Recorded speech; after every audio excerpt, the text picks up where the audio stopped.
Welcome to my secondary channel, which is all about writing and all about books as well. And here I've got To Sleep in a Sea of Stars, which I just finished. As you can see, it's a very, very, very chunky book.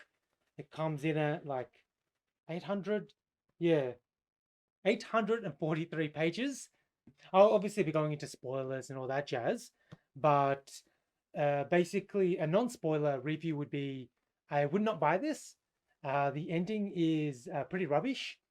It's one of those endings where sort of everyone holds hands and it's like kumbaya, and everyone's happy and everything's sort of neatly tied up and neatly put together, and there's sort of no loose ends.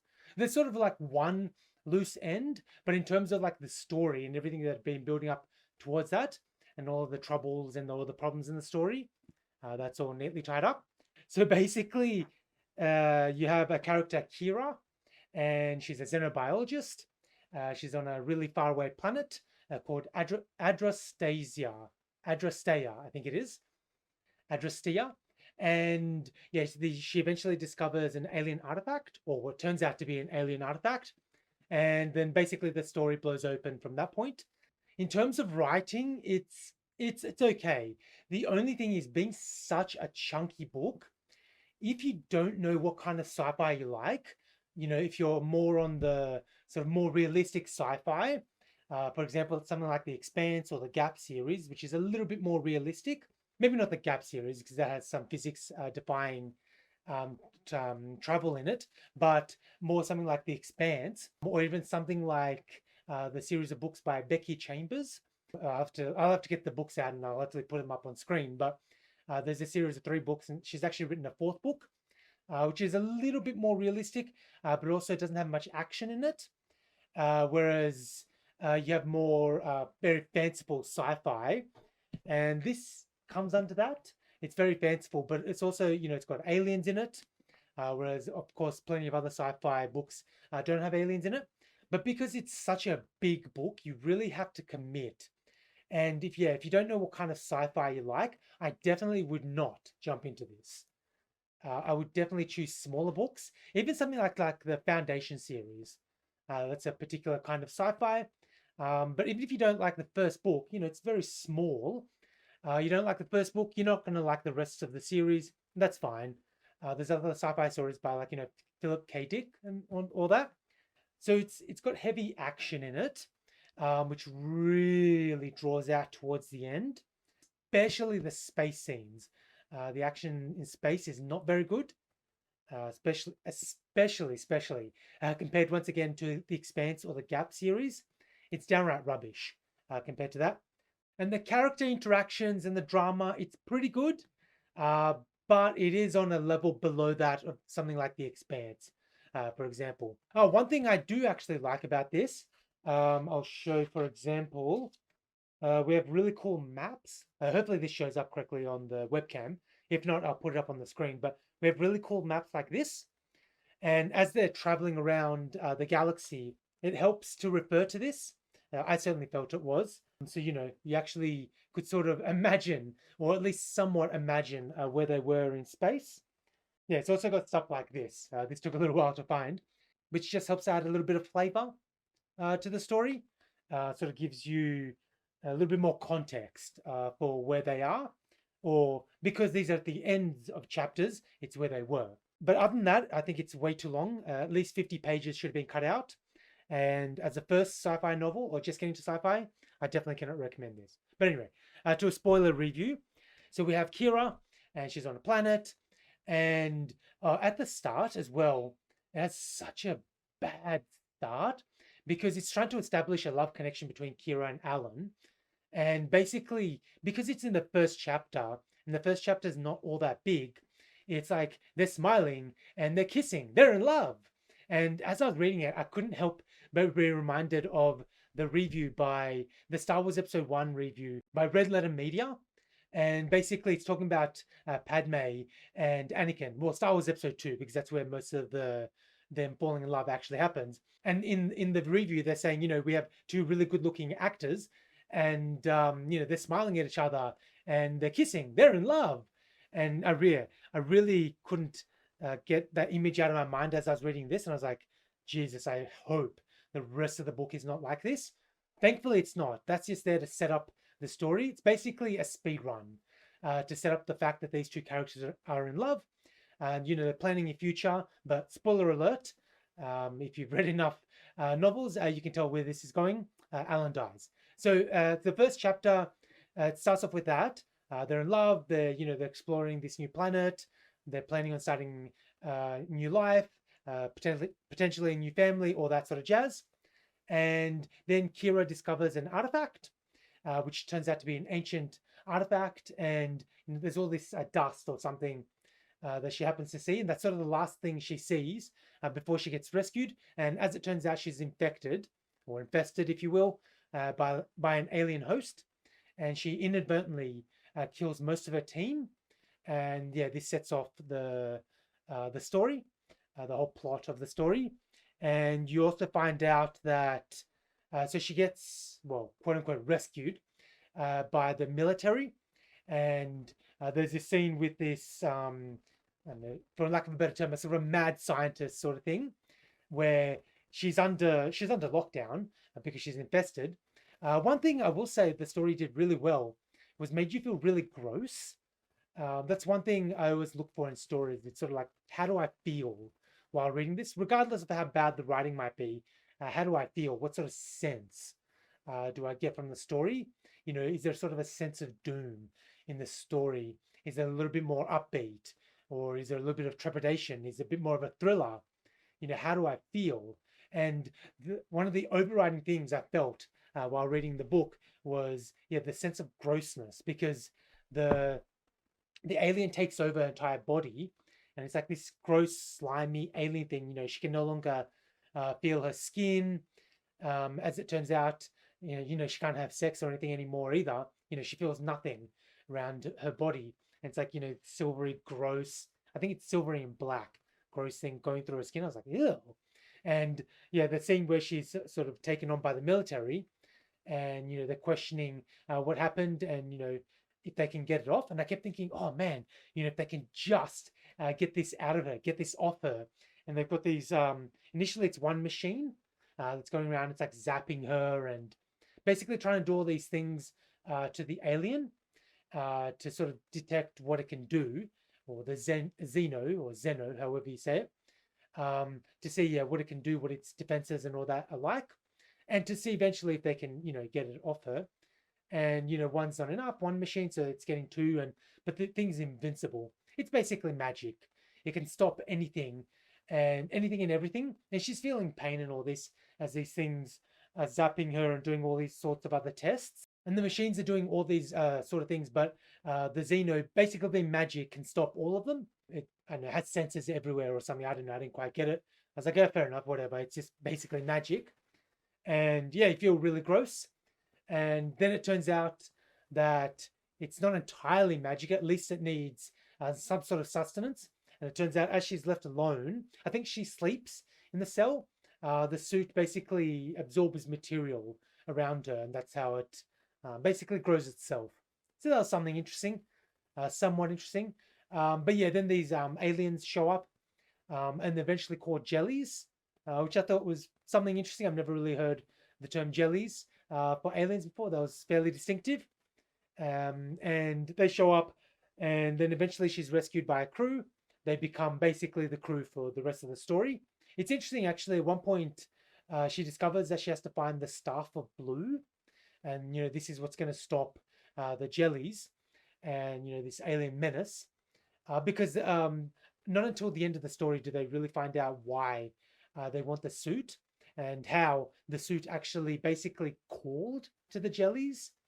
But anyway, yeah, they go to another planet and they find the Staff of Blue, but it's broken. I was like, oh, okay, it's just broken.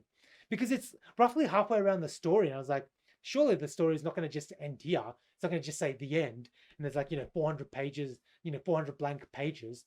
But yeah, it's broken, and that launches another part of the story. The big thing I didn't like in the story was you had the jellies and the ships, and it's essentially another hive mind alien.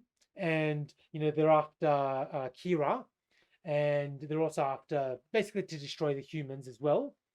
and the ships are really fast. They can do all these crazy things. Human ships are no match for them. But then actually something else turns up, and these are called the nightmares, and they're another aliens. They're corrupted, sort of. They're also called the corrupted as well, but basically these things are going at, like, I think they described it going at like 15 or 20 Gs, and like, I'm thinking as I'm reading this, I'm like, I can't really imagine this. It's like it's so fast, it's so obscene that I just don't really know what to imagine. I'm like, oh, okay. It's sort of like, telling me like you have 1,000 soldiers. Like, in primary school, you're like, no, I've got 1,000 soldiers. No, I've got 10,000. Well, I've got 1,000,000. Well, no, I've got 1,000,000,000. And it's like, once you get to 1,000,000,000 soldiers, it's like, oh, okay. What practically, what's the difference between like 1,000,000,000 and 1,000,000? And so, as these nightmares zooming around, doing all these crazy things, I'm like, oh, okay. It's like, I'm just sort of reading words on a page at that point. It's not really engaging me. I'm not like, oh my God, they're in so much danger. I'm like, oh, okay. And if you say so, and they're doing all these crazy things, they're zipping in and out, and firing lasers and all this other stuff, and like all tension just leaves the story, because it's like, it's yeah, just the same as magic. At least, with the suit that she's wearing, or that's inhabiting her body, it has to still absorb materials to stay alive, and it has to do that multiple times throughout the book, and it gets stronger and she learns with it. But these nightmares are just sort of doing whatever. But yeah, she's traveling around with the crew of Wolfish, and it's essentially like a sort of a merchant slash pirate vessel. And when you first meet the crew, they're friendly and all of this, but at the same time, they're standing off. They're not like entirely open to Kira. This only happens over time, which is a natural progression, and it makes sense. It's not forced or anything, so that's pretty good. The way she becomes friendlier and becomes actually friends with the crew over time, that's pretty good. And there's lots of interesting things, like, for example, Falcone, the captain of Warfish. He has a pet pig on the ship called Crucible, which I thought was interesting. He also has Bonsai as well. And they're using the ship to travel around. And of course, being a pirate, but like more of a merchant vessel, has no guns. And so, they can't fight their way out of situations. They have to be a bit trickier than that. And but yeah, the big thing was the nightmares representing the big threat.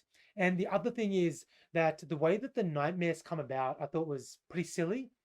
Basically, because of her emotions, and or something to the effect of, because of her emotions and the way she reacted with the crazy scientist that I mentioned earlier. His name is Carr. So as she's in the cell, and they're probing her with the two robots that I was mentioning earlier, there's an attack, and a jelly comes on. There's a bunch of jellies, I think, but one sort of survives or something. And there's the sort of a car, and there's a jelly, and somehow or rather, through her, through the way she acts, or like something about the way she sort of, I don't know, the way she sort of reacted in the moment. Apparently, she should have reacted differently, but the way she reacted, and because of a hatred or something to that effect, she inadvertently, with her suit, sent out black tendrils or whatever, and it sort of joined the two. Yeah, she joined Carr, this hateful person who was trying to zap her and all that, with the jelly, and she formed what's called the Maw, and that brought about the nightmares, which are fighting both the jellies and the humans alike. And when that was revealed in the story, I was like, oh, because Kira blames herself for bringing about the nightmares. I'm like, uh, that's fucking weird. I didn't get that at all. I didn't understand how she could have reacted differently to sort of prevent the construction of the Maw. It was sort of like, oh, okay, it just sort of happened. And the Maw eventually becomes a big bad final boss at the end. But yeah, that was very strange. And the fact that she kept blaming herself, I'd be like, well, obviously it's not your fault. It just sort of came about by magic. Um, this crazy contraption, basically. And the other thing with the Maw is that it's crazy, and it's full of hatred, and it doesn't really know itself, and it's tortured and all that, because it's sort of a misbegotten creation of a human and jelly alike. And because of the way the human was, that didn't quite meld quite well enough with the jelly, and yeah, created this terrible creature that's bent on destruction and all that. So the ground battles, from memory, there was sort of one big one when they're going to find the Staff of Blue. The ground battle was pretty good, and there's lots of different descriptions on how a gun fires. You know, it's not always like, oh, he shot, or they fired, or they sprayed bullets, or whatever. There's lots of different creative descriptions of gunfire, which I really appreciated, and that added more tension to the story. So that part was good. But yeah, as I was saying, the space battles from the start to the end, rubbish. And maybe if this is your first book, although I don't recommend it, but yeah, if this is your first sci-fi book, maybe the space battles are fine. But yeah, I've read much better. Almost certainly you've read much better. But unfortunately, they're a pretty big component of the book. The battles that happen on ships, where the humans and Jelly alike going on enemy ships, those are a mixed bag. They're okay, but they do drag on. I felt more tension with the planetary battle because you're really wanting to find out what the Staff of Blue is, and even though it's a little bit protracted, that's sort of to be expected. There's a little bit of tension, there's a little bit of silence before the gunfight starts, before the battle starts, and then even as the battle starts, it's a little bit protracted, it's a little bit drawn out. That still adds to the tension because there's still enemy forces, these really strong enemy forces that are lurking that could come out at any moment during this long protracted battle. Whereas when they're on ships and they have to go around and do various things, depending on whether or not they're on a human station or an alien ship, yeah, it just went on for too long. I was like, just skip this. I did read through it, but it's just like, can we? I get the idea. Can we sort of move on? It was only right at the end that I started to skip what was going on, and that was the part that was pure rubbish. So they go through, and eventually it comes down to the great and mighty Cetane. Tane? I'm not sure how it's said. It's Ctein. He's sort of the big bad leader of the jellies, and he's sort of become corpulent in old age. He's this big fat thing with lots of tentacles, lots of eyes everywhere, and she has to basically kill that. And there's a really long, protracted, drawn out battle to kill him. But then it comes down to the Maw, and actually, I'll find a picture of the Maw right now. Okay, that took a while. So this is the Maw. This is the big bad final boss. I'll probably have to show it up again. That's probably a bit too quick, but yeah, that's sort of what they're fighting. And it's sort of like, even though there's a picture, it's like, even as the action is happening, I still found it a bit hard to sort of imagine what was going on. It was all, I thought it was all a bit too silly. But anyway, so they defeat the alien, the head of the aliens that's attacking all the humans. And they do it, of course, with the help of sort of a rebel alien faction of the jellies, which I thought was pretty cool. Added a little bit more nuance to the story. But anyway, so they have to go fight the Maw, and they're gonna shoot this. Well, they're trying to shoot it down, but it's absorbing all their attacks. There's nothing they can do, blah blah blah. And then it comes down to Kira, and because the Maw can detect all sorts of weaponry, there's nothing they can do to it. What she's going to do is, because the Maw essentially wants her, it wants the thing, the Xeno inside of her. There's this rocket, a nuclear rocket basically, and she basically wraps herself around the rocket, and it doesn't really make it invisible as such, although she does go invisible earlier in the story, but it makes it so that the Maw doesn't attack her because it wants her. So anyway, so she takes this rocket. So she's on an alien ship. She takes the rocket over to the Maw, and she lands, and a bunch of stuff happens. And I didn't quite get it, but basically she activates the nuke. But just before that, I guess, she melds with the Maw, and then you have her mind. You have the Xeno. I'm not sure exactly how to say that. You have Ka, his mind still, and then you have the jelly. I can't remember the name of the jelly. Quan, I think, QWON. Anyway, so you basically have their minds, and it eventually turns out that she now controls them more. And this is the part of the story I was like, what? On one hand, it makes sense because it's building up towards it. You're not going to just defeat the Moor at the end, even though there's a lot of military action. There's a lot about feelings and how her feelings and the way she acted essentially caused the thing inside of her, the Xeno, to lash out and destroy things when really it's not meant to do that. It's meant to grow things. It's meant to grow life. That's ultimately its purpose. But her emotions and all that cause her to act in a different manner. I get that. And then when she gets over to the end, you're not going to just kill the Moor because that would sort of run contrary to what the suit wants. It wants to create.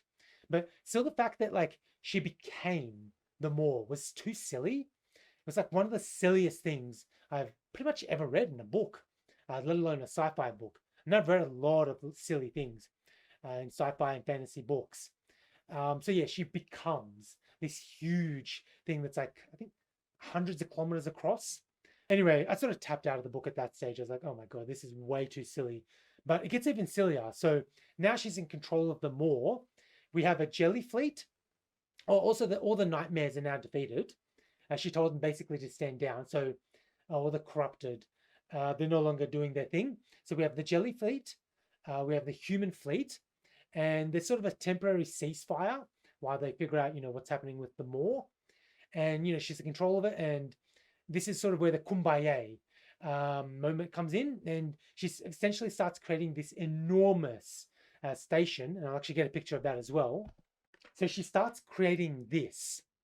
And it's sort of like basically a living station. And yeah, she uses all the black tendrils and blah, blah, blah. And also with the help of the suit with the Xeno, which calls itself Soft Blade. But I think it's got another name as well. Anyway, yeah, she creates this station and it's meant for humans and jelly alike. They're going to live on the station basically. And basically that's going to foster peace between the jellies and the humans. And I was like, okay, sure, it's that easy. And basically in the book, it describes this process happening over a few days. So over the course of a few days, she's just created this enormous, like unimaginably large station. I'm like, oh, okay. It's sort of like, once again, it's like with the nightmares who can go throughout space. Her creating this space station, I was like, oh, okay. It didn't feel like sort of this great, amazing achievement. It just felt like, oh, okay. If she can do this, she can, I don't know, just create planets out of just from, sheer will, sheer force. She can just do anything. It's sort of like, because it's almost like there's no limits to her powers now.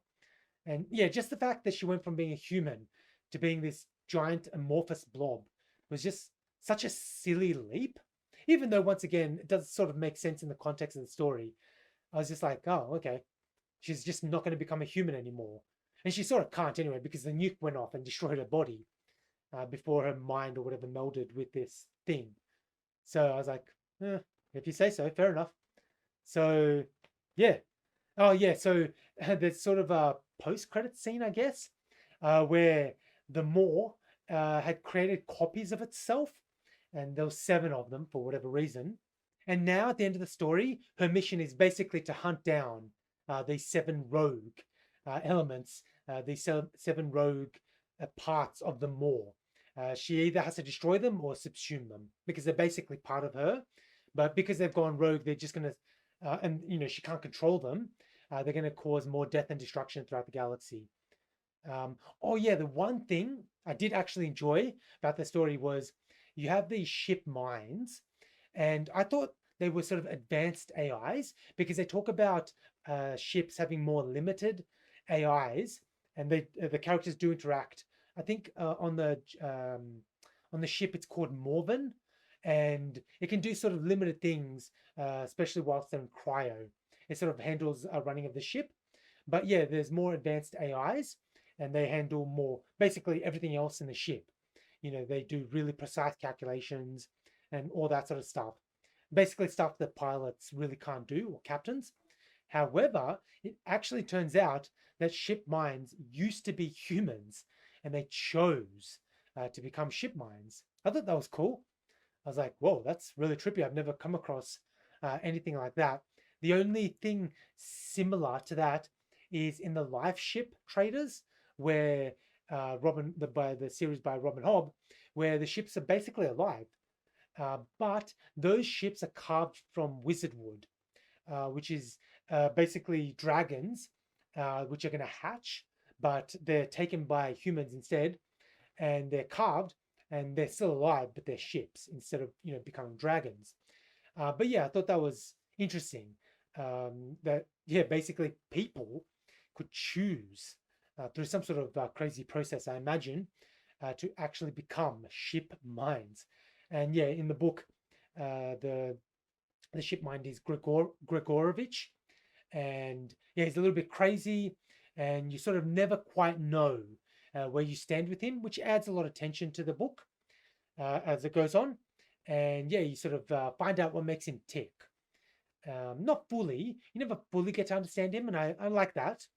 But yeah, you do get a peek into his mind, especially as he described what he was like as a person, and whether or not he regretted becoming a ship mind, because they live basically forever, so long as the ship is alive and the core of the ship is alive.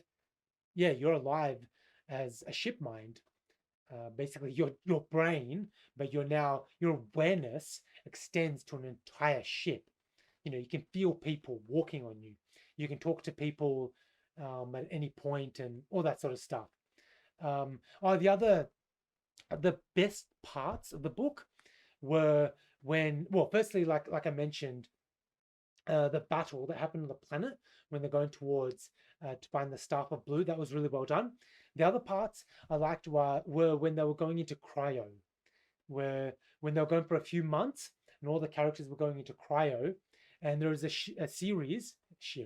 There was a series within the chapter, but the paragraphs get shorter, and yeah, really creates this sort of tense, but a little bit of a melancholy mood where everyone's sort of going into cryo except for Kira, who can't. And it's sort of how she's preparing for the months ahead, because she has to be awake for the entire time. But yeah, it's sort of like as the characters progressively go into cryo, these sort of things have to happen. Even the ship mind, Gregorovich, he's put into cryo as well. Morven takes over, and it's sort of all the preparations that have to happen. But yeah, the paragraphs get shorter, and I thought that's where the story had a lot more impact. Whereas, especially towards the end, the chapters are way too long. There's way too much waffle that should have been cut. Maybe I don't know, because it's 800 pages. Maybe the editor just gave up. He's like, oh, look, I've edited the first 400 pages. The next 400 I couldn't be bothered, and that's where the writing definitely deteriorates. But yeah, those parts where time becomes a little bit more disjointed, and you're not entirely sure whether or not the characters are going to be safe as they're going into cryo and then doing another jump. Because once again, they're not a warship. The Wallfish is not a warship. It's not equipped with weapons.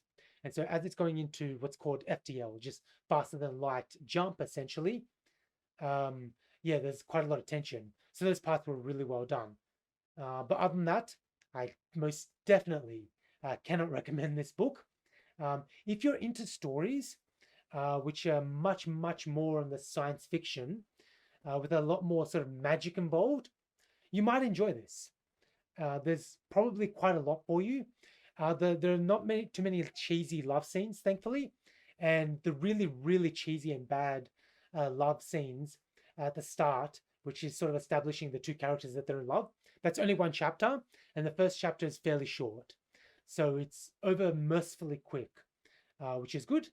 But yeah, if you already sort of know what you want out of sci-fi, and you know in advance that this is something you'll want, then yeah, go ahead.